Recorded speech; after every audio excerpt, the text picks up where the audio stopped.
வணக்கம். பிள்ளைகள், இன்னைக்கு நாங்கள் 2020ஆம் ஆண்டிலே 31வது வினா தொடங்கி 50 வரையான வினாக்களை நாங்கள் பூர்த்தியாக்குவதற்கு இருக்கின்றோம். இந்த வினாக்கள் தான் உங்களுக்கு ஒரு சவால் நிறைந்த பகுதிகளாக காணப்படும்.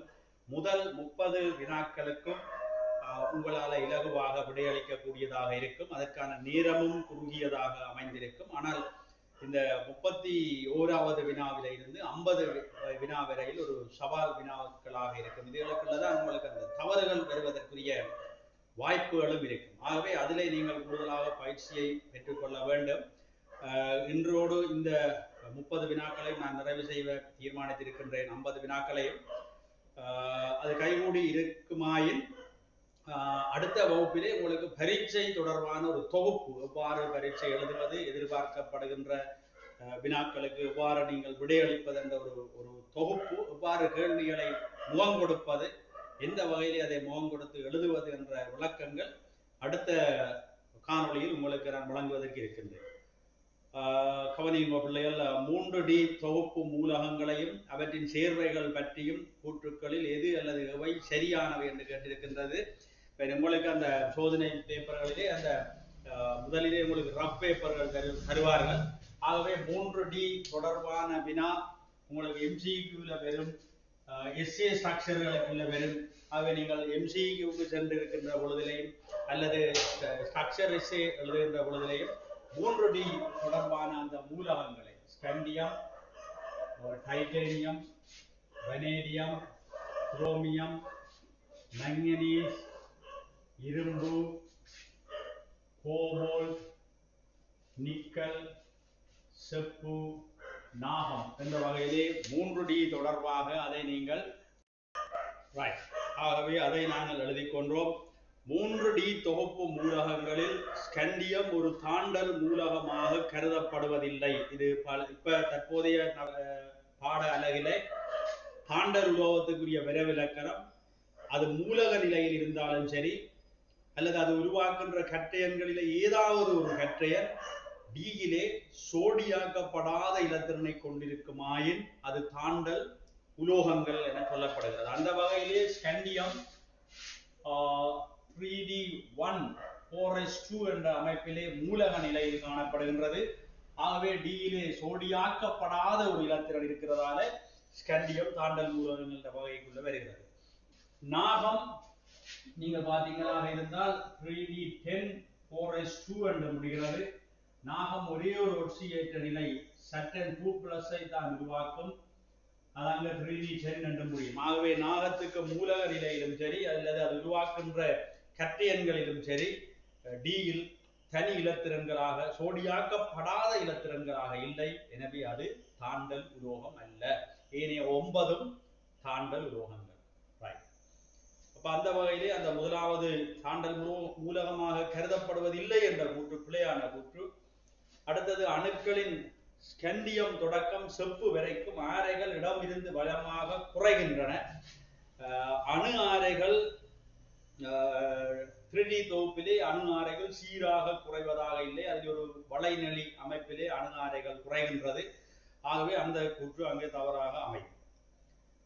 நிக்கல் NiNH3 6x2+, அதாவது 31வது வினாவுக்கான இதுகள்லாம் நீங்க நடைபெறுகிறது 2020. அப்ப NiNH3 6x2+, இது ஒரு நீல நிறமான ஒரு காம்ப்ளெக்ஸ் சிக்கல். அதேவேளை ZnNH3 4x2+ வந்து நிறமற்றது. அதுகள் உங்களுக்கு தெரியும்.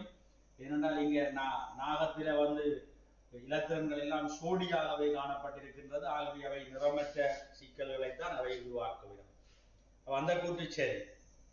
K2NiCl4 இதனுடைய IUPAC பேர் கேட்டிருக்கிறார். ஆகவே பொட்டாசியம் ஒரு இடைவெளி டெட்ரா குளோரைடோ நிக்கலேட் 2 என்று இந்த பெயரை நாங்கள் முடிக்க வேண்டும். டை பொட்டாசியம் என்றது அங்கே இல்லை. குளோரிடோ அந்த பிழையானது. ஆகவே நீங்கள் இங்கே சரியானதுகளை எழுதிக் கொள்ளலாம்.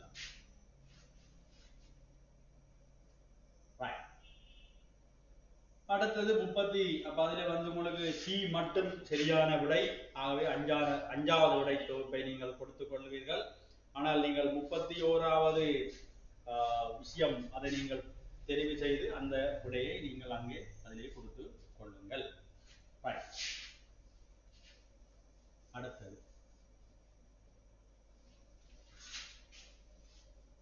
32வது வினா. அதை பாருங்க, வடிவா காட்டித்தாரன். ஹைட்ரஜன், கார்பன், ஹைட்ரஜன் இது வந்து P என்று கொடுக்கப்பட்டிருக்கிறது. இதிலே Q வழங்கப்பட்டிருக்கிறது. R மும்மை பிணைப்பு, S T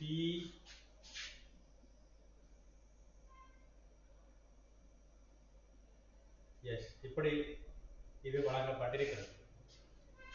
அப்ப இதுல வந்து இதை நாங்கள் அந்த ஒரே தளம் அதுகளை பற்றி கேட்கிறார். பிள்ளைகள் காலிங்க பிள்ளைகள் இதை வடிவாக இதை நீங்கள் இப்படி எழுதிக் கொள்ளுங்கள். இங்க பாருங்க, இது sp3 கலப்பு 4 பிணைப்புகளை கொண்டிருக்கின்றது. இதுவும் தனிச்சோடி இலத்திரனை கொண்டிருக்கிறது. sp3 கலப்பு, இது sp கலப்பு, sp கலப்பு, sp2 கலப்பில் இது காணப்பட்டிருக்கு. ஆகவே இப்ப இதை நீங்கள் sp3 கலப்புக்குரியதை நாங்கள் சும்மா இப்படி கீறி பார்க்கலாம். உங்களுடைய அறிவுக்காக இதை நான் இப்படி விவரமா தாரேன்.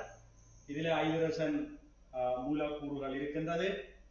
இதிலே அடுத்தது ஆக்சிஜன், அது மேல அதுவும் ஒரு sp3 கலப்பிலே காணப்பட்டிருந்தாலும் இது கோண வடிவம். இது ரெண்டும் தனிச்சோடி இலத்திரன்களாக இருக்கும். ஆகவே அது கோண வடிவமாக மாறிவிடுகிறது. இதுல இந்த கார்பன் நாங்கள் அந்த கடைசியாக போடுறது இது sp கலப்பு, அது அடுத்த கார்பனுக்குரிய sp கலப்பு. அடுத்த கார்பன் sp2 கலப்பிலே இப்படி காணப்பட்டிருக்கிறது.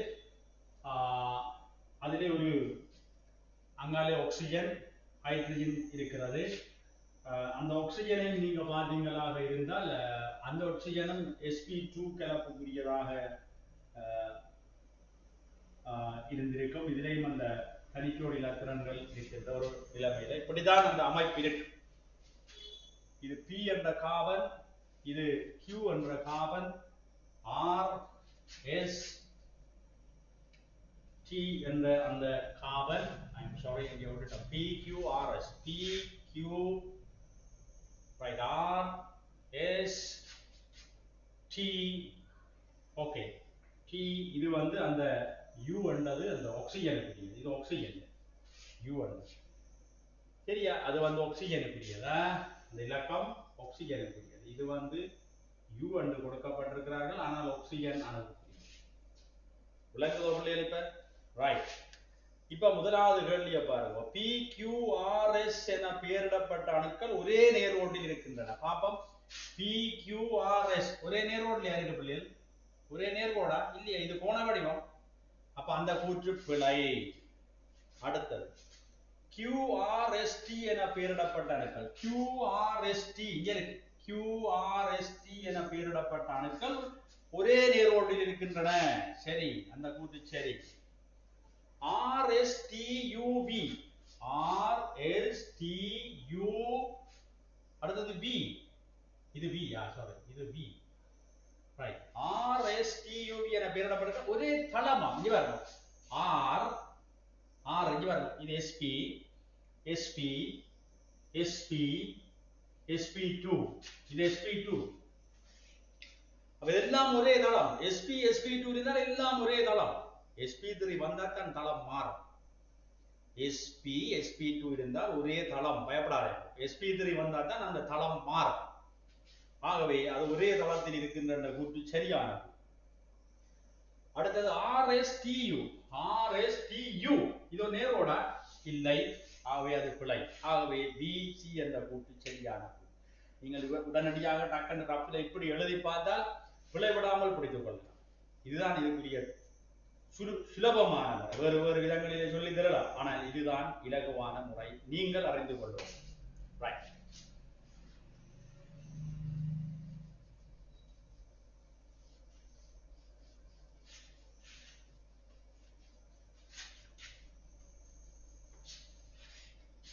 முப்பத்தி மூன்றாவது வினா, ஒரு சமநிலை தாக்கம் ஒன்று வழங்கப்பட்டிருக்கிறது. ரசாயன சமநிலைக்குள்ள இந்த கேள்வி வருகிறது.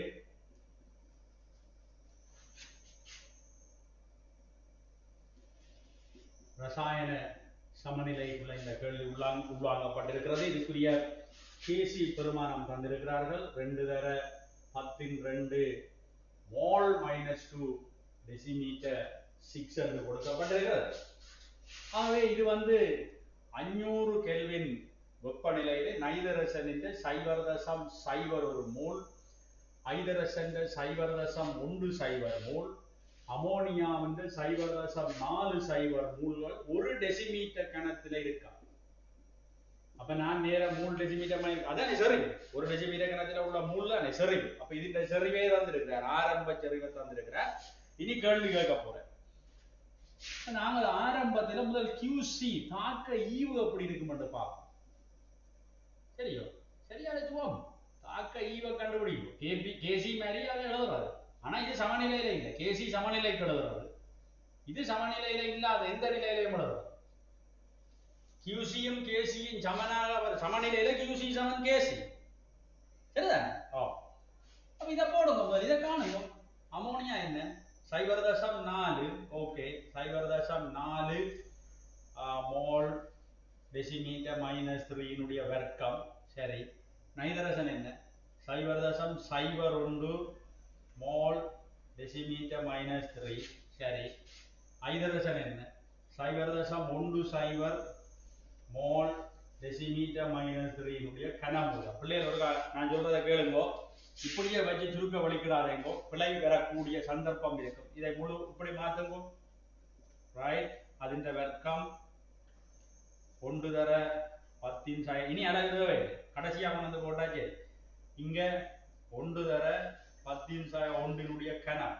இப்ப இதை பாருங்க, 10⁻2, இங்க ஒரு 10⁻2, இங்க 10⁻3. இதுல இப்படி எழுதா, இது 4. சரியா? இங்க இருக்கு 10⁻2, ரைட்.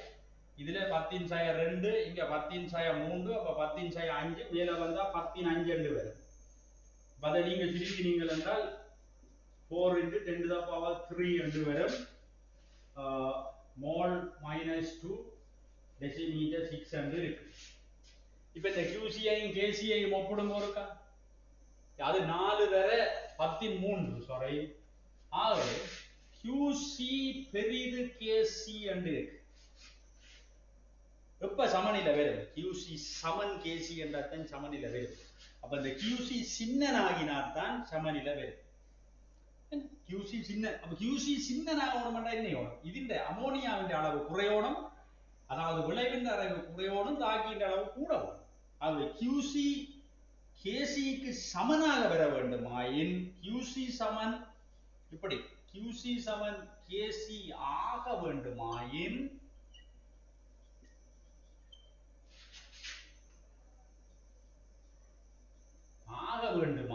QC சின்னனாகும். அப்ப தாக்கம் பித்திசையில் நிகழ வேணும். என்ன தாக்கம்? பித்திசையில் நிகழ வேண்டும்.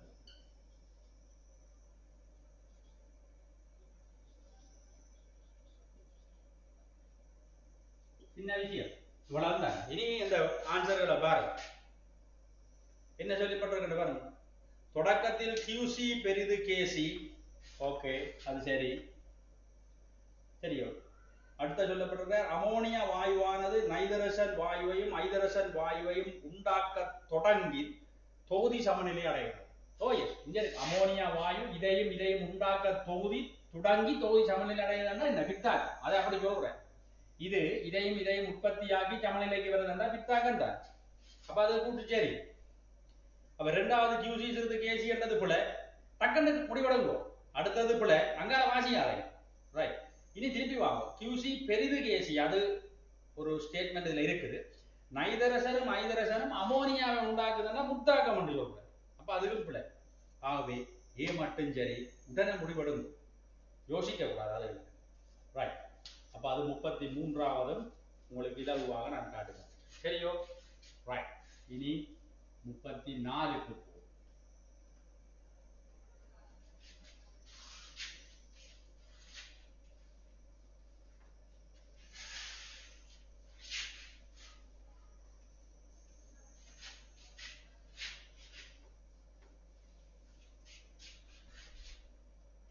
ஒரு அல்கைல் ஹேலைட்டை உண்டாக்குவதற்கு சேர்வை P இருக்கு.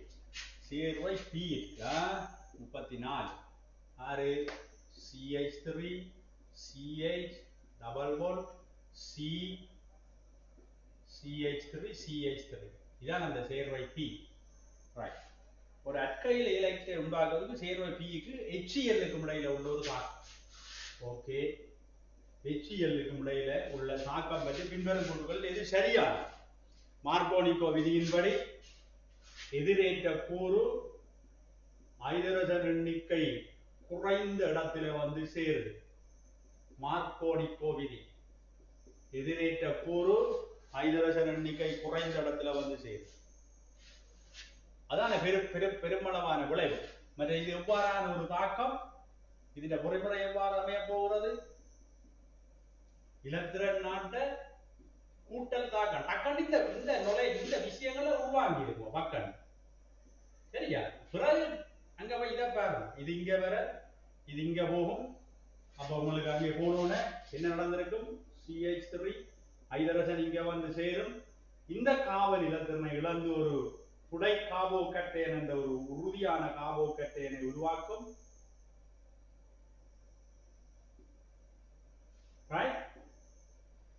இந்த இதுல இருந்து வெளிக்கிட்ட அந்த Cl மைனஸ் இந்த கார்பனை தாக்க உங்களுக்கு இந்த விளைவு கிடைக்கும். இந்த இந்த ஐடியா டக்குன்னு மைண்ட்ல கிளிக் ஆயிடும். இப்படி எழுதி பார்க்க தேவையில்லை, உங்களுக்கு அது மைண்ட்ல கிளிக் ஆயிடும். நீங்க பாருங்க, பெரும் விளைபொருள் 2 குளோரோ 2 மெதைல் பியூட்டேட். இங்க இருந்தா நம்பர் வரும் 1 2 3 4. சரி, 2 குளோரோ 2 மெதைல் பியூட்டேட், அதான் பெரும் விளைவு. அது சரி.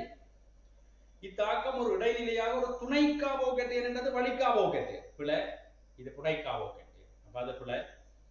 இத்தாக்கத்தின் ஒரு படியில் HCl பிணைப்பு உடைந்து மூலிகம். இது இலத்திரன் நாட்ட கூட்டல் தாக்கம். அதுவும் பிழை. இத்தாக்கத்தின் ஒரு படியில் ஒரு கருநாடி ஒரு கார்போகேட்டையனுடன் தாக்கம் புரிகிறது. இத்தாக்கத்தின் ஏதோ ஒரு படியில ஒரு கருநாடி இங்க இருக்கு, இலத்திரன் ரிச்சான கருநாடி கார்போகேட்டையனோட தாக்கப்படுது. அது சரி. ஒரு படியில் ஏதோ ஒரு படியில, முதல் படி என்று சொல்லு, ஒரு படியில், முதல் படி என்ன பிள்ளை? முதல் படி இலத்திரன் நாட்ட, முதல் படி இலத்திரன் நாட்ட, ஒரு படியில் ஏதோ ஒரு படியில நடக்குது. ஓகே. அடுத்தது 35.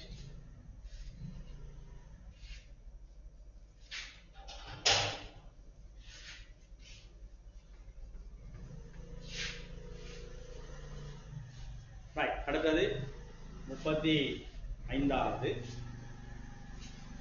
35வது ஒரு தரப்பட்ட வெப்பநிலையில் ஒரு வெற்றிடமாக்கப்பட்ட மூடிய கொள்கலத்தில் 2 திரவங்களை கலக்க. 35 ஒரு மூடிய கொள்கலன். மூடிய கொள்கலன் இப்படி இருக்குது. தரப்பட்ட ஒரு வெப்பநிலை T-ல, T கெல்வின் போடுவோம்.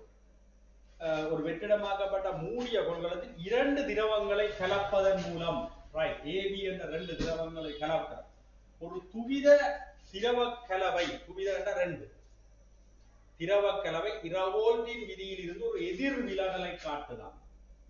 ரவோல்ட்டில இருந்து இது எதிர் விலகல். உடனே நீங்க யோசிப்போ, எதிர் விலகல் என்றால் AA இடை ஈர்ப்பு AB இடை ஈர்ப்பை விட சின்ன. அதான் இந்த AB இடை ஈர்ப்பு தான் பெருசா இருக்கு. அது மாதிரி AB இடை ஈர்ப்பு BB என்ற மூலக்கூறுகளுக்கு இடையில உள்ள இடை ஈர்ப்பை விட பெருசு. இதான் எதிர் விலகலுக்குரிய போமே. டக்குன்னு அதான் ஞாபகத்துக்கு எடுங்க, உடனே எழுதுங்க. ரப்பில் எழுதி கொண்டுதான் பாருங்க, அப்ப பிள்ளை வேற. சரியோ? இத்தொகுதிக்கு பின்வரும் கூற்றுகளில் எது அவை சரியானது? இனி பார்ப்போம்.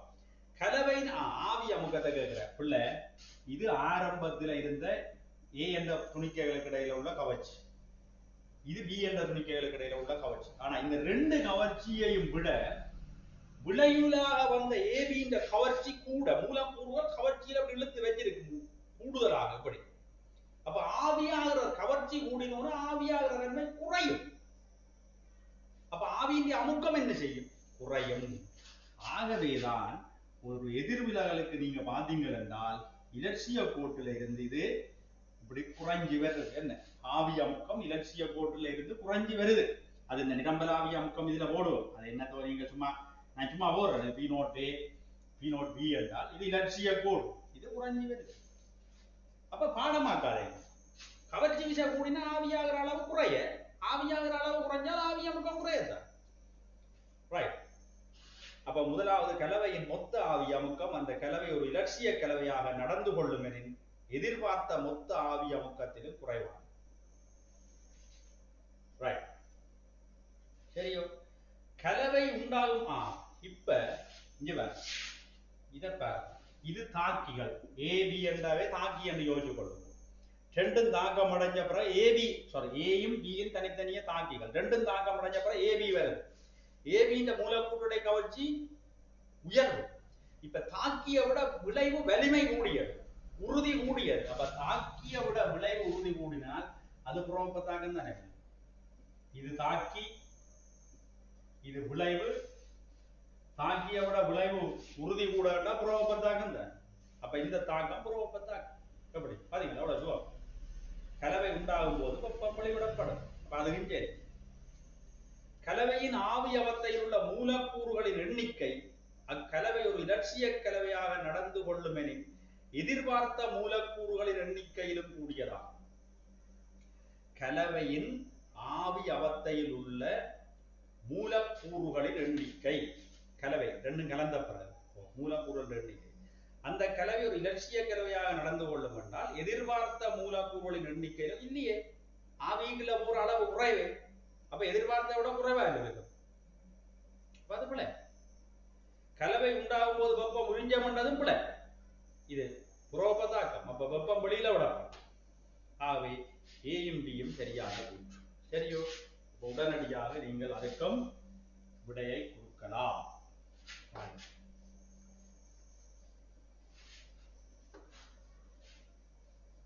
அடுத்தது 36. சரி. Chlorofluorocarbon, chlorofluorocarbon, hydrochlorofluorocarbon, hydrofluorocarbon. இதுல குளோரின் இல்ல. இந்த மூன்றாவதுல குளோரின் இல்ல. மற்ற ரெண்டுலயும் இருக்கு. chlorofluorocarbon, hydrochlorofluorocarbon, hydrofluorocarbon. அப்ப கடைசியில குளோரின் இல்லையா?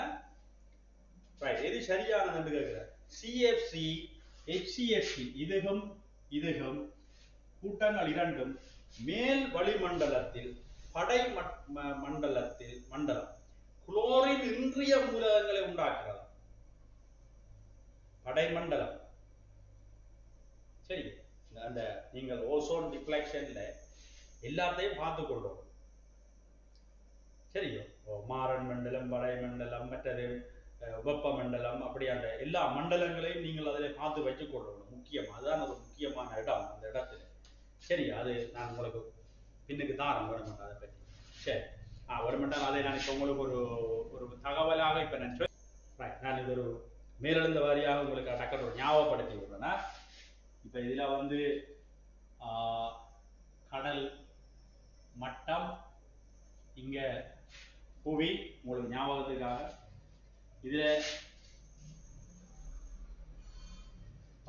இதுல வந்து இந்த சூரிய ஒளிக்கதிர் வருகிறது என்று வைத்துக் கொள்ளுங்கள். சூரிய கதிர். சரியா? அப்படி நாங்கள் போடுவோம். முதலாவது மாறன் மண்டலம், படை மண்டலம். சரியோ? மாறன் மண்டலம், படை மண்டலம். அதுக்கு அடுத்தது போடும் இடை மண்டலம் வெப்பமண்டலம்.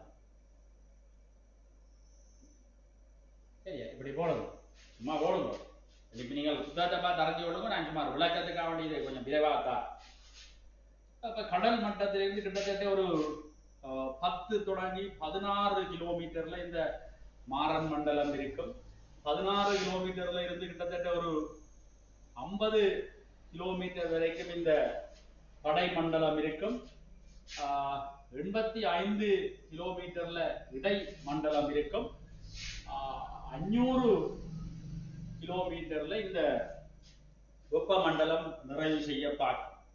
தெரியும் அந்த டெம்பரேச்சர் கிட்டத்தட்ட பார்த்தா 1200 பாகை சி, 92 பாகை சி, 2 பாகை சி, 52 பாகை சி, இதுல கிட்டத்தட்ட 15 பாகை சி அளவில் அந்த டெம்பரேச்சர் இருக்கு. சரியோ? இதுல நீங்கள் பார்த்தீங்கள் என்றால் இந்த படை மண்டலத்துல கிட்டத்தட்ட ஒரு 2 பிரிவா நாங்கள் இதை பார்க்கலாம். படை மண்டலத்தை நாங்கள் 2 பிரிவாக நாங்கள் ஒப்பிட்டு பார்க்கலாம். அதுல நீங்கள் அந்த ஒப்பிட்டு பார்த்தீங்கன்னா உங்களுக்கு தெரிஞ்சிருக்கும்.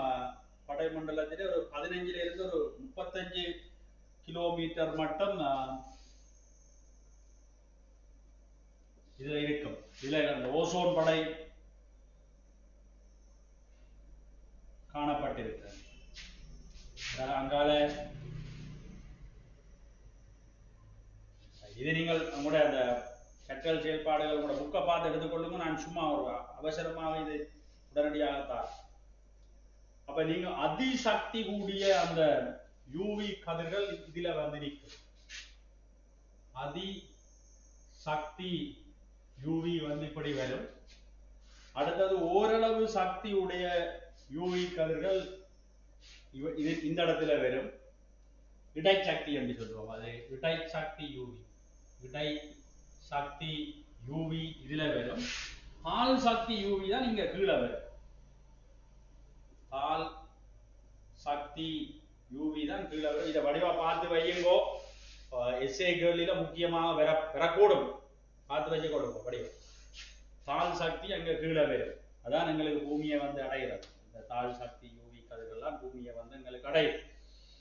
ரைட். அப்ப இந்த மாறன் மண்டலத்துல தான் எங்கள்கிட்ட இந்த இவைகள் இருக்கிற மாறு, நைட்ரஜன், ஆக்சிஜன், H2O, நீராவி என்ன இவர்கள் எல்லாம் கூடுதலாக இந்த மாறன் மண்டலத்துல தான் இருப்பார்கள். அந்த ஒரு மிக குறைஞ்ச அளவு CO2 இவைகள் எல்லாம் இந்த மாறன் மண்டலத்துக்கு இருப்பின.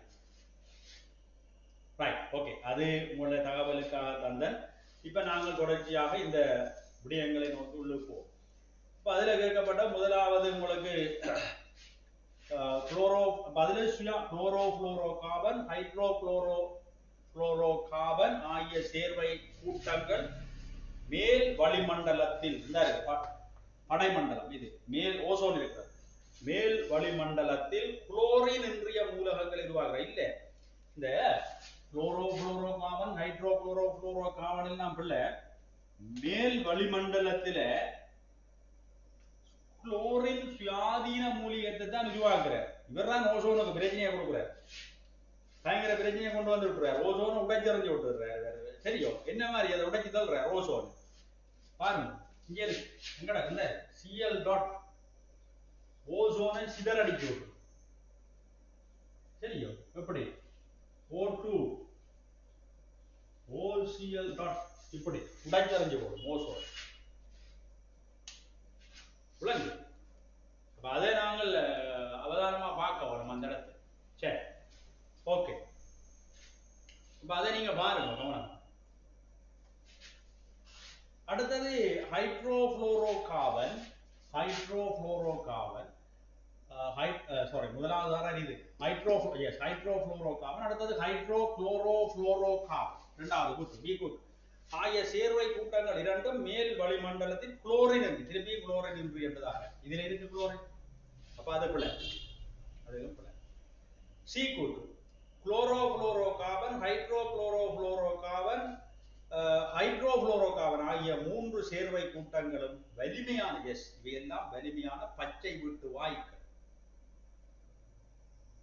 பச்சை வீட்டு வாயு பூகோள வெப்பமாதலுக்கு துணை போகிற வாயு. அது சரி. அடுத்தது அதே மாதிரி அவை ஆகிய 3 சேர்வை வகுப்புகளும் ஓசோன் படை வரிதாக்கத்துக்கு கணிசமான அளவில் பங்களிப்பு செய்கின்றன. சரிதானே? இது வந்து இந்த கணிசமான அளவில் பங்களிப்பு செய்கின்றன என்ற ஒரு கூட்டு கிடக்கு. இது என்ன பிரச்சனை என்றால் இந்த குளோரோஃப்ளோரோ கார்பன் ஹைட்ரோஃப்ளோரோ கார்பனாக ஆவி பரப்பு கூடியவை. மற்றது இந்த இதை நீங்க பாத்தீங்கன்னா இந்த இதுல இந்த ஹைட்ரோஃப்ளோரோ கார்பன் இது ரெண்டையும் பாருங்க. இதுல கார்பன் ஐதரசன் பிணைப்பு இருக்கு. கார்பன் ஐதரசன் பிணைப்பு இங்க கட்டாயம் காணப்பட்டிருக்கு.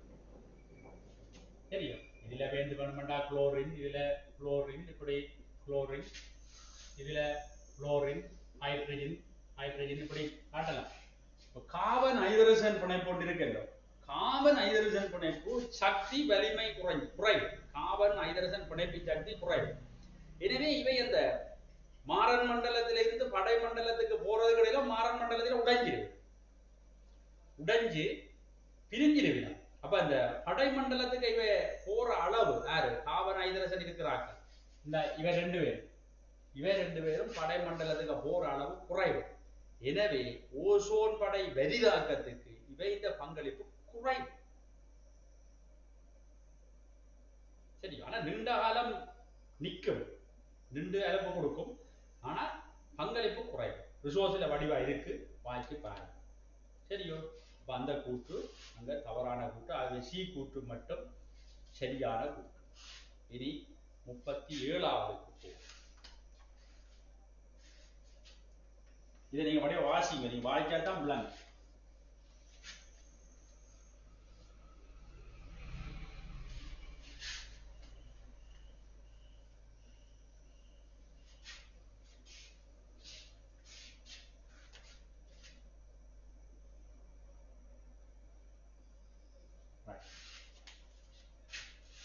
அலசன்கள் விழுமிய வாயுக்கள் அவற்றின் சேர்வைகள் என்பன பற்றிய பின்வரும் கூற்றுகளில் எது எவை சரியானது? சரியோ? அலசன்கள் விழுமிய வாயுக்கள் என்றா பூஜ்ய கூட்டத்தில் உள்ள வாயுக்கள். மற்ற அலசன்கள் 17ஆம் கூட்டம், இது 18ஆம் கூட்டம். இப்ப எங்களுக்கு 17ஆம் கூட்டம் 18ஆம் கூட்டத்தை பற்றி தான் கேள்வி. ஹைப்போகுளோரஸ் அயன் அமில கரைசல்களில் விரைவாக இருவழி விகாரம் அடைகிறது. ஹைப்போகுளோரஸ் அயன், ஹைப்போகுளோரஸ் எது? OCl மைனஸ் அயன் அமில கரைசல்களில் விரைவாக இருவழி விகாரம் அடைகிறது. அதுக்குள்ள அமில கரைசல்களில் விரைவாக இருவழி விகாரம் அடைகிறது என்று சொல்றார். ஹைப்போகுளோரஸ் ஒரு உறுதியான அமிலம் தான்.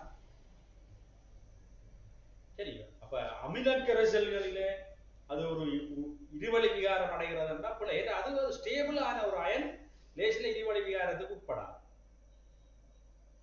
மற்றது அமில கரைசல்களிலே அது இது ஒரு உண்மையில இணை மூலம். OCl மைனஸ் என்றது ஒரு இணை மூலம். அதான் அவர் அப்படி சொல்றாரு. இணை மூலம் அமில கரைசல்களில் இருவழி விகாரம் அடைகிறது என்றால் இல்லை. அது அதே மாதிரி தான் வரும். ஏனென்றால் அந்த இதுல வந்து இந்த Cl பிளஸ்ல வந்து OC ஹைட்ரோகுளோரோஸ் உறுதியான ஒட்சியேற்ற நிலையில் இருக்கிறபடியால் அது இருவழி விகாரத்துக்கு போவாங்க. அப்ப அந்த கூற்று பிழை. அடுத்தது xenon புளோரின் வாயுவுடன் ஒரு தொடர் சேர்வைகளை உண்டாக்கும் அதே வேளை XeF4க்கு ஒரு சதுர தள கேத்திர கணிதம் உண்டு என்று சொல்றேன். xenon வந்து இப்படி XeF2 XeF4 XeF6 என்ற சேர்வைகளை உருவாக்கினாங்க. தொடர் சேர்வைகளை உருவாக்கினாலும் XeF4 வந்து தளச்சதுர வடிவம் உண்டு. அப்ப அதுல என்ன சொல்றாரு? XeF4 ஒரு சதுர தள கேத்திர கணிதம் என்று சொல்றாரு. உண்மையில கேத்திர கணித வடிவம் என்றது வந்து இதுக்கு எண்மொழி. XeF4க்கு கேத்திர கணித வடிவம் கேத்திர கணித வடிவம் எண்மொழி. ஆனா அவர் அவர் இங்கே சொல்றது உங்களுக்கு அந்த தந்திருக்கிறார் என்னென்றால் சதுரத்தள கேத்திர கணிதம் உண்டு. சதுரத்தள கேத்திர கணிதம் உண்டு. இந்த வடிவம் சதுரத்தளம். அப்ப அதுல பிள்ளைக்கு 2 குழப்பம் இருந்தது. ஏன் இது என்னென்று கேட்கிறார். கேத்திர கணித வடிவம் என்ன எண்முடி. அப்போ இந்த கூட்டு பிள்ளையா சரி. சதுரத்தள கேத்திர கணிதம் என்றது இவர் தள சதுரத்தை தான் அப்படி சொல்றார், வடிவத்தை தான் அப்படி சொல்றார். ஏன்னா அந்த கூட்டு சரியானதான். ஆகவே உங்களுக்கு அது அந்த கூட்டை பிழை என்று எடுத்திருந்தால் 2 விட கொடுத்திருக்கிறாங்க சோதனை. சரியோ ரைட். ஐதரசன் ஹேலைட்டுகளில் HF ஆனது மூலிற்கு அதி உயர் பிணைப்பு பிணைப்பு அதாவது இந்த என்ன சொல்றாரு என்றால் பிணைப்பு கூட்டப்பிரிகை சக்தி. இதான் நம்ம பிரச்சனை. HF, HCl, HBr, HI என்ற ஒழுங்குல பிணைப்பு நீளம் அதிகரித்து செல்வதால பிணைப்பு கூட்டப்பிரிகை சக்தி அங்க குறைஞ்சு கொண்டு போகும். பிணைப்பு கூட்டப்பிரிகை சக்தி குறையும். அப்ப அந்த கூட்டும் சரி. லண்டன் விசைகளின் வலிமை அதிகரிப்பதன் விளைவாக அலசன்களின் கொதிநிலை கூட்டத்தின் கீழ் நோக்கி அதிகரிக்கிறது. அது குளோரின், குளோரின், புரோமின், அயோடின். இங்க மூலர் பருமன் மூலர் திணிவு அதிகரிக்கிறதால லண்டன் விசை அதிகரிக்கும். ஆகவே கவர்ச்சி விசை அதிகரிக்க உருவநிலை கொதிநிலைகள் எல்லாம் அதிகரித்து செல்லும். அப்ப இப்ப நீங்கள் உங்கள ஒரு பிரச்சனை உண்டு. ஏ கூற்றை கேத்திர கணித வடிவம் என்று எடுத்தா எண்முகி என்று போட்டிருப்பீங்க, இல்ல சதுர இது கும்பகம் என்று போட்டிருப்பீங்க, பிள்ளை என்று போட்டிருப்பீங்க. அப்ப நீங்க சியும் டியும் சரி என்ற 3வது விடைக்கு போவீங்க. அதுக்கும் விடை கொடுத்து ஏயும் சரி என்று துல்லியமாக ஒருவர் ஆராய்ந்தால் அதுக்கும் விடை கொடுத்து அப்ப 2 விடை 3 அல்லது 5 என்ற 2 விடை அங்க கொடுக்கப்பட்டிருக்கிறது. சரியோ? அதை நீங்கள் அதில் பார்க்கலாம். இனி அடுத்து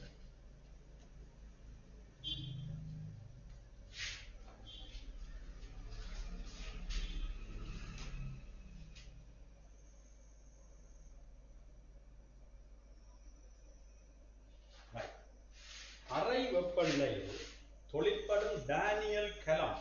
டேனியல் கலம் என்று சொல்வது நாங்கள் எடுக்கின்ற இந்த பேட்டரிஸ் எல்லாம் டேனியல் கலம். உலோகங்களை அல்லது வாயுக்களை நீங்கள் மின்கலங்களை நாங்கள் டேனியல் கலம். இங்க என்ன செய்கிறார் என்றால் ரசாயன சக்தி மின்சக்தியாக மாற்றப்படுகிறது. ரசாயன சக்தி மின்சக்தியாக மாற்றப்படுகிறது. செயல்பாடு இங்க நடக்கும். அப்போ ஒரு அறை வெப்பநிலையில் ஒரு டேனியல் கலம் பற்றிய பின்வரும் கூட்டுகள் எதுவே சரியானது. அப்ப 2 மின்வாய்கள் இருக்குது, நாகமும் செப்பும். நாகவீத தொடரில் நாகத்துக்கு கீழே தான் செப்பு இருக்கு. அப்ப இது தாழ்த்தல் அடையும், இது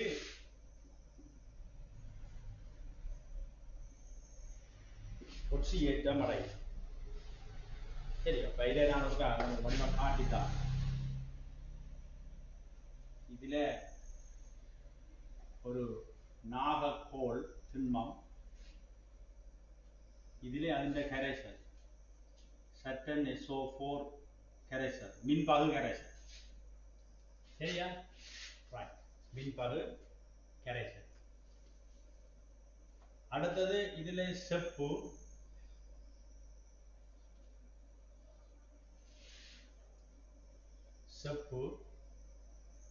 இதுல செப்பு சல்பேட்டு மின்பகு பொருள் கரைசலாக இருக்கிறது. இது ஒரு வோல்ட் மீட்டராக தொடுத்துட்டீங்கள். இங்கே ஒரு சால்ட் பிரிட்ஜ், உப்பு பாலம் ஒன்று அமைக்கிறீங்க.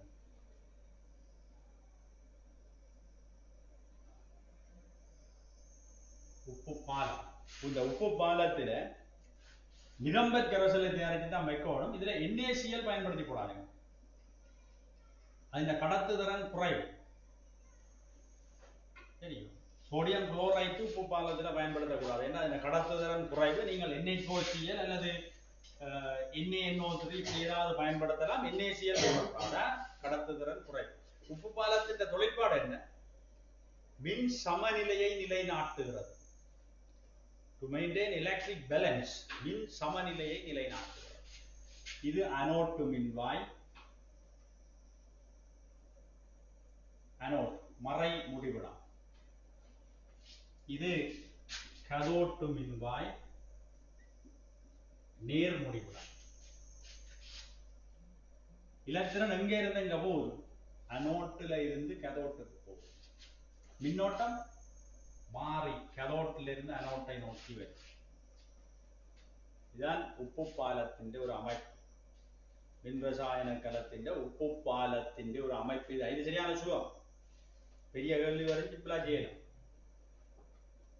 அப்ப அனோட்டில் என்ன நடக்கும் பிள்ளை? ஒட்சியேற்றம். அனோட்டில் ஒட்சியேற்றம் மறை முடிவிடம். அது என்ன? அனோட்டில் ஒட்சியேற்றம் என்ன முடிவிடம்? மறை முடிவிடம். அப்ப என்ன செய்யும்? நாகம் இங்க கவனிங்கோ. இதுல பாருங்கோ என்னென்றால் இங்கே கனெக்ட் பண்ணியாச்சு. கரண்ட் சுற்று பூர்த்தி ஆக்கப்பட்டது. சுற்று பூர்த்தி ஆகினா இங்க ஒரு அம்புக்குறி தான் போடும். இதுல சுற்று பூர்த்தி ஆக்கினா ஒரு அம்புக்குறி போடும். சச்சனா இதுல இப்படி சுற்று பூர்த்தி இல்லை என்று கண்டுட்டால் இப்படி 2 அம்புக்குறி சமநிலை தாக்கம் போடும். சரி, அப்ப இங்க சுற்று பூர்த்தி ஆகி இருக்குது. ஆகவே நாங்கள் ஒரு அம்புக்குறியோடு நிற்பாட்டோம். அடுத்தது கதோட் தாழ்த்தல். Cu2+ 2 இலத்திரனை ஏற்று செப்பாக படுகிறது.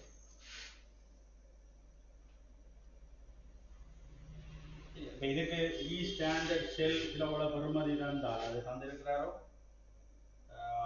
தரையில் 0.76 வோல்டேஜ் என்னதான் இதுக்குரிய இ ஸ்டாண்டர்ட் சக 0.34 வோல்டேஜ் இதெல்லாம் தெரிவிங்க. ஒன்று பாடமாக்குறேன் அங்கெல்லாம் தெரிவிங்க. சரி, இப்ப நிகர கலத்தாக்கம். நிகரதாக்கம் சரியா? நிகரதாக்கம் நான் மேல எழுது. நிகரதாக்கம் நிகர தாக்கம். எஸ், நிகரதாக்கம் என்ன? அது கூடுங்க. நாகம் திண்மம் Cu2+ கரைசல் Sn2+ கரைசல் செப்பு திண்மம்.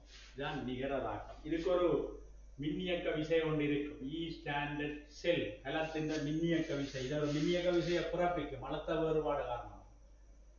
இ ஸ்டாண்டர்ட் செல் வந்து இ ஸ்டாண்டர்ட் கதோட் மைனஸ் இ ஸ்டாண்டர்ட் அனோட் என்ற ஈக்குவேஷனை பயன்படுத்தும். உங்களுக்கு இந்த பெறுமதி அவர் தந்திருந்தாரா இருந்தால் கராட்டி பிரச்சனை கொடுங்க. நான் செய்தால் தந்திருந்தால் இது 0.34 வோல்டேஜ், இது 0.76 வோல்டேஜ். கூட்டினீங்கள் என்றால் 6 4 10 குழுமிக்கும் 7 3 10 3 11 இப்படி கொடுக்கும். அதாவது அந்த பெறுமதி தந்தா தான் அதை கண்டு கொடுக்கலாம். இப்ப இதுல நீங்க பாத்தீங்கன்னா முதலாவது கேட்கிற தேறிய இலத்திரன் பாய்ச்சல். அந்த இ செல் தந்திருக்கிறார். மொத்த இ செல் இப்படி தந்திருக்கிறார். அதை இது ஒன்றும் தராமல் இதை தந்திருக்கிறார். தேறிய இலத்திரன் பாய்ச்சல் நாகம் தொடக்கம் செப்பு வரை இங்கே போகும். அனோட்டில இருந்து கதோட்டுக்கு, அப்ப நாகத்தில இருந்து செப்புக்கு இலத்திரன் பாய். சரி, இந்த படம் இருந்தா என்ன எழுதுற? சமநிலை இல Sn2+ மாறி எழுதுற. இது தாழ்த்தல் ஆகுது. இது ஒட்சியேற்றம். உங்களுக்கு தாக்கம் அங்க மாறி தந்துரு, தாழ்த்தல் தாக்கம் தந்துரு. அப்ப அது பிள்ளை. ஒரு உப்பு பாலம் இருப்பதால் திரவ சந்தி அழுத்தம் உண்டாகிறது. இந்த உப்பு பாலம் திரவ சந்தி அழுத்தத்தை இழிவாக்குறது. ஞாபகத்தில் வைத்துக் கொள்ளும். திரவ சந்தி அழுத்தம் லிக்விட் பொட்டன்ஷியல் ஜங்ஷன். திரவ சந்தி அழுத்தம் என்றதை உப்பு பாலம் இழிவாக்கும். இன்னும் ஒன்று படிச்சிருக்கிறீங்க, நுண்துளைக்குவர். அதுலதான் அந்த திரவச்சந்தி அழுத்தம் உயர்வா இருக்கு. நுண்துளைக்குவரில் திரவச்சந்தி அழுத்தம் இருக்கு, இங்க இருக்காது உப்பு பாலம்.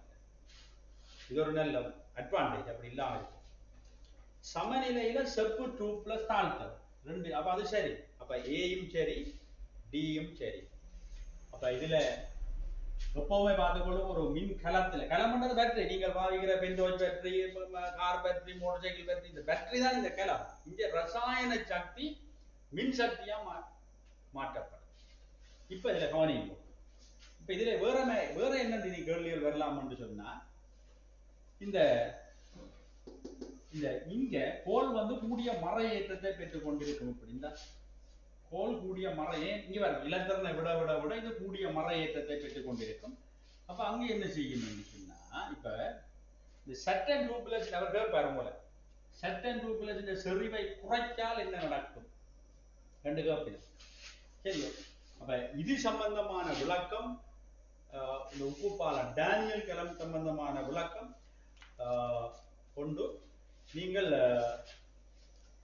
இந்த யூடியூப்ல போய் பார்க்கலாம். என்னுடைய இதில் நான் இதை செய்திருக்கிறேன் ஃபுல்லா யூடியூப்ல, நீங்கள் அதிலேயும் போய் அதை பார்க்கலாம்.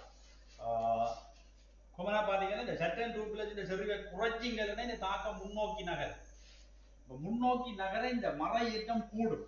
இங்க வந்து மர ஏற்றம் கூடிச்சென்றால் மறை இன்று மறை நேர்தானே, அப்ப மர ஏற்றத்துல இது கூட ஈ செல் இன்னும் கூடும். அப்ப இந்த சட்டன் டூப்ல இந்த செறிவை குறைச்சால் இலித்தலின் தத்துவப்படி தாக்கம் இங்க போக கோல் கூடிய மர ஏற்றத்தை பெற அங்க ஈ செல் கூடும். அப்ப மாறி கேட்டாருங்க, சட்டன் டூப்ல கூட்டினா தாக்கம் பின்னுக்கு வரும், அப்ப ஈ செல் குறையும்.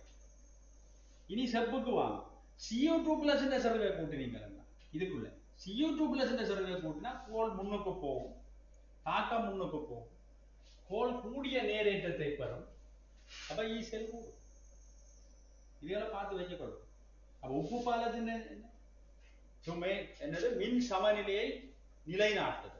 எப்படி நிலைநாட்டு சொல்லுங்க. இங்க பாருங்க, இந்த சட்டன் டூப்ளஸ் இதுக்குள்ள விட்டு கொண்டிருக்கு. இந்த நாகக்கோள் கரைஞ்சி கரைஞ்சி கரைஞ்சி இந்த கரைசலுக்குள்ள சட்டன் டூப்ளஸ் விட்டு கொண்டே இருக்கு. இதுக்கு சட்டன் டூப்ளஸ் இந்த செறிவு கூடும் இல்லை, அப்படி விட்டு கொண்டு இருக்க சட்டன் டூப்ளஸ் இந்த செறிவு கூடும். சட்டன் டூப்ளஸ் இந்த செறிவு கூடினா என்ன, தாக்கம் பின்னுக்கு வரும், பின்னுக்கு வந்தா என்ன, ஈசல் குறையும், ஈசல் குறைஞ்சா என்ன, பேட்டரி வீக் ஆகும்.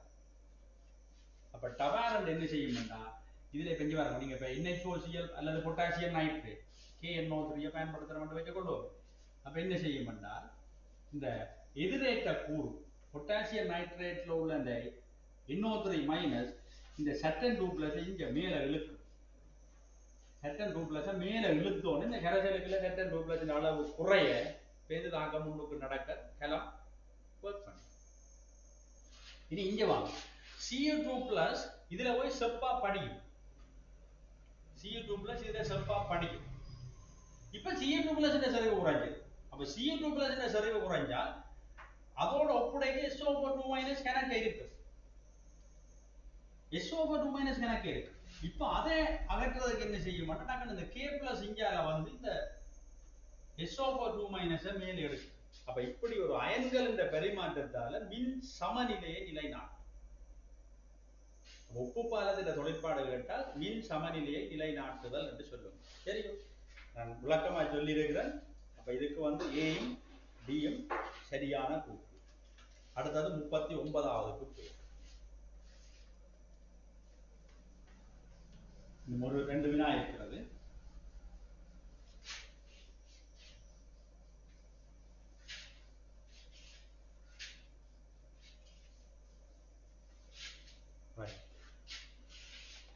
மாறா வெப்பநிலையில் இலட்சிய வாயுக்களும் மெய் வாயுக்களும் பின்வரும் கூற்றுக்களில் எது எவை சரியான இல்ல? இலட்சிய வாயு, மெய் வாயு. சரியோ? இலட்சிய வாயு சமன்பாடு என்ன? PV சமன் nRT. மெய் வாயு சமன்பாடு என்ன? P சக n வர்க்கம் A இன் கீழ் V வர்க்கம் V சய NB சமன் nRT. இந்த அமுக்கம் என்ன? உண்மை அமுக்கம், இது உண்மை கனஅளவு. இது இலட்சிய அமுக்கம், இது இலட்சிய கனஅளவு. வந்தர் வாலிஸ் சமன்பாடு என்ன? ரைட். இப்ப கேட்ட கேள்வி, அதி உயர் அமுக்கங்களில் ஒரு மெய் வாயுவின் கனஅளவு இலட்சிய வாயுவின் கனஅளவிலும் உயர்ந்தது என்று கேட்கிறார். அதி உயர் அமுக்கங்களில் ஒரு மெய் வாயுவின் கனளவு, அதி உயர் அமுக்கத்தில் மெய் வாயுவின் கனளவு ஒரு இலட்சிய வாயுவின் கனளவிலும் உயர்ந்தது. இப்ப நார்மலா இங்க பாருங்க, பி இலட்சியம் பெரிது, பி உண்மை. இலட்சிய அமுக்கம் உண்மை அமுக்கத்தை விட பெருசாக இருக்கும். அப்ப இந்த அதே நேரம் இலட்சிய கனளவு உண்மை கனளவிலும் சின்னனாக. இவர் இங்க கேட்கிறார் என்னன்னா, அதி உயர் அமுக்கத்தில, அதி உயர்வான ஒரு அமுக்கத்தில ஒரு மெய் வாயுவின் கனளவு ஒரு இலட்சிய வாயுவின் கனளவிலும் உயர்ந்தது. ஏன் சொல்லுங்க, மெய் வாயுக்களுக்கு இடையில மூலக்கூறுகளுக்கு இடையில கவர்ச்சி இருக்கிறவங்க அதை நீங்க கிட்ட கொண்டு வரைக்கும் தள்ளு உயர் அமுக்கம். சரி, அப்ப சரிதா விளங்க. அப்ப நாங்கள் என்ன செய்கிறோம், நாங்கள் எங்களுடைய வரவிலக்கணங்கள் என்ன சொல்றோம், இலட்சிய வாயுக்கள் வந்து ஒரு புள்ளி திண்ணை உடையது. அது கனளவை வந்து ஒரு மூலக்கூறு கனளவை அந்த வாயுண்ட கனளவோட ஒப்படைக்க புறக்கணிக்கும். ஆகவே அந்த கூற்று சரியான கூற்று. அதி உயர் அமுக்கங்களில் ஒரு மெய் வாயுவின் கனளவு ஒரு இலட்சிய வாயுவின் கனளவிலும், அதி உயர் அமுக்கங்களில் ஒரு மெய் வாயுவின் கனளவு இலட்சிய கனளவிலும் உயர்ந்தது. நடுவில் வருது இந்த கேள்வி. அது சரி. உயர் அமுக்கங்களில் மெய் வாயுக்கள் இலட்சிய வாயுக்களாக நடந்து கொள்வதற்கு நாடுகின்றன. சரி, உயர் அமுக்கங்களில் அந்த கூட்டையும் பாருங்க. உயர்ந்த அது வெப்ப டெம்பரேச்சரை பற்றி சொல்லல, என்ன டெம்பரேச்சர் என்ற ஒரு மாறா வெப்பநிலை. சரி, மாறா வெப்பநிலை என்ற கருத்து உங்களுக்கு அதில் தந்திருக்குது அந்த இடத்துல. அதுல உயர்ந்த அமுக்கங்களில் மெய் வாயுக்கள் இலட்சிய வாயுக்களாக நடந்து கொள்வதற்கு நாடுகின்றன. மெய் வாயுக்கள் உண்மையில என்னென்றால், இப்ப நீங்கள் இந்த விரைவை நீங்க பார்த்தால் இது வந்து அமுக்கப்படுகாரணி, இதில் அமுக்கம், இது அந்த இலட்சிய கோடு பார்த்தால், இப்ப ஒரு மெய் வாயுவை நீங்க சும்மா CO2 எடுத்தால் இப்படி ஒரு அமுக்கம் எங்கேயோ ஒரு அமுக்கத்தில் அது கிட்டத்தட்ட ஒரு இலட்சிய கோட்டை அன்மிச்சு அங்கால போகும். ஆனா இப்ப ஹைட்ரஜன் எடுத்தீங்கன்னா அது சும்மா நேரவே இப்படி போயிடும், அல்லது ஹீலியத்தை எடுத்தீங்கன்னா அது இப்படி போயிடும். அது அங்க டச் பண்ணினதா இல்லை அந்த இலட்சிய கோட்டை. ஆனால் ஒரு மெய்வாயு மூலக்கூட்டு கவர்ச்சி கூடிய ஒரு மெய்வாயு ஏதோ ஒரு அமுக்கத்திலே அந்த புள்ளியை தாண்டி போகுது. அதை ரிசோர்ஸ்ல எழுதி கிடக்கு வடிவம். ஆனால் அவற்ற கேள்வி என்னென்றால், உயர்ந்த அமுக்கங்களில் உயர் அமுக்கங்களில் மெய் வாயுக்கள் இலட்சிய வாயுக்களாக நடந்து கொள்வதற்கு நாடுகின்றன என்றார். இலட்சிய நிலையை அணுகி போவதை ஒழிய இலட்சிய வாயுக்களாக நடந்து கொள்ள நாடுகின்றன என்ற கூற்று வந்து தவறானது. எனக்கு இந்த முறை பில்லோ சென்டர்லயே அந்த கேள்வி போடப்பட்டது. அதி உயர் அமுக்கங்களில் ஒரு மெய் வாயுவின் கனளவு ஒரு இலட்சிய வாயுவின் கனளவிலும் குறைந்தது. அடுத்த கூற்றும் இருக்கு. அதி உயர் ரெண்டும் பாருங்க, அதி உயர் அமுக்கங்களில் ஒரு மெய் வாயுவின் கனளவு ஒரு இலட்சிய வாயுவின் கனளவிலும் குறைவானது என்று ஒரு சொல்றார். அதை ஏற்கனவே நாங்கள் முதலாவது சொல்லி போட்டோம், உயர்ந்தது. அப்ப அந்த கூற்று பிழை. தாழ் அமுக்கங்களில் மெய் வாயுக்கள் இலட்சிய வாயுக்களாக நடந்து கொள்கின்றன. இவர் தாழ் அமுக்கம் என்றால் கிட்டத்தட்ட இப்படி நடந்து கொள்ளும். இப்ப இன்னொரு வாயுவை நீங்க இப்படி கீறினா தாழ் அமுக்கங்களில் அது இலட்சிய பண்புகள் கிட்ட நிற்குது. அது சரி. ஏயும் டியும் சரியான கூற்று. சரியோ? ரைட். இன்னும் ஒரே ஒரு கேள்விதான், அதோட நிப்பாட்டலாம். அடுத்த 51 60 மட்டும் நாளைக்கு செய்யும். கைத்தொழில் செயல்முறைகள் தொடர்பாக பின்வரும் கூற்றுகளில் எது எவை சரியானவை சரியானது? சோல்வே முறையின் மூலம் நடைபெறும் சோடியம் கார்பனேட் உற்பத்தியோட தொடர்புபட்ட முதல் இரு படிகளும் அகவெப்பம் என்று சொல்ற. நீங்கள் அந்த என்னென்றால் தொழில்முறை ரசாயனத்தில் வர இந்த உற்பத்தி செயல்முறைகள் பற்றி நீங்க வடிவா பார்த்து வச்சிருக்கோம். சோல்வே அதாவது கடல் நீர்ல இருந்து சோடியம் குளோரைடு பிரித்தெடுப்பு, பிறகு சோல்வே ப்ரோசஸ்ல சோடியம் கார்பனேட் தயாரிக்கிறது, சோடிய பிரித்தெடுப்பு, மெக்னீசிய பிரித்தெடுப்பு, சோடிய பிரித்தெடுப்பு இப்போ பெருசா இல்லை, ஆனால் மெக்னீசிய பிரித்தெடுப்பு, டவ் ப்ரோசஸ். அடுத்தது வந்து சோடியம் ஹைட்ரோக்சைடு எலிசோடா தயாரிப்பு, இதுகளெல்லாம் பார்த்து வைக்கணும். அப்படி அங்காலை H2SO4 தயாரிப்பு, HNO3 தயாரிப்பு, அமோனியா தயாரிப்பு, இரும்பு தயாரிப்பு, இதுகளை நீங்கள் கட்டாயம் வடிவாக பார்த்து வச்சுக்கொள்ளும். முக்கியமான கேள்வி உங்களுக்கு சில உள்ள மற்ற அலகுகள் அயன் சமநிலைகள் எல்லாம் கொஞ்சம் பிசகாக இருக்கும் என்றால், அல்லது நீங்கள் அங்கால இந்த சீக்கூட்டில் ஓகானிக் 9வது கல்லி 10வது கல்லியில் 9வது கல்லி உங்களுக்கு கொஞ்சம் பிரச்சனை இருக்கக்கூடும், 10வது கல்லியை தான் தொடரும். இதை வடிவாக பார்த்து வச்சுக்கணும். நீங்கள் செல்ஃப் ரீடிங் தானே, இதை பார்த்து வடிவாக செய்யலாம். அப்போ இந்த சோல்வே ப்ரோசஸ், இந்த சோடியம் கார்பனேட்டின் முதல் 2 படியும் அந்த வாயுக்கள் கரைகிறது, முரணோட்ட முறை. இது புறவெப்ப தாக்கம், அது வடிவாக கிடக்குது, அதை பாருங்க. அடுத்தது பிரெயினில் மெக்னீசியம் 2+, கால்சியம் 2+, SO4 2- அயன்கள் இருத்தலானது மென்செல்வு கல முறையை பயன்படுத்தி நடைபெறும் NaOH உற்பத்திக்கு தடையாக இருக்கிறது. உண்மைதான். ஏனென்றால் இந்த மென்சவ்வு கலம் இருக்கு, ரசக்கலம் இருக்கு, பிரிமென் தகட்டு கல முறைகள் இவ்வளவும் இருக்கு. இதை படிச்சு வையுங்க நீங்கள். இதுல இந்த Mg2+, கால்சியம் 2+ அதுகள் இருந்தால் என்ன செய்யும்? மென்சவ்வு கல முறையை பயன்படுத்தி சோடியம் ஹைட்ரோக்சைடு உற்பத்தி செய்ய வழி கிடைக்க OH- வரும். அந்த OH- Mg2+ சேர்ந்தால் மெக்னீசியம் ஹைட்ரோக்சைடா வரும், கால்சியம் சேர்ந்தால் கால்சியம் ஹைட்ரோக்சைடா வரும். இந்த வீழ்வடிவுகள் இந்த மின்வாய்களை படிஞ்சு இந்த கலத்தின் செயல்பாட்டை வினைத்திறனற்றதாக்கி விடும்.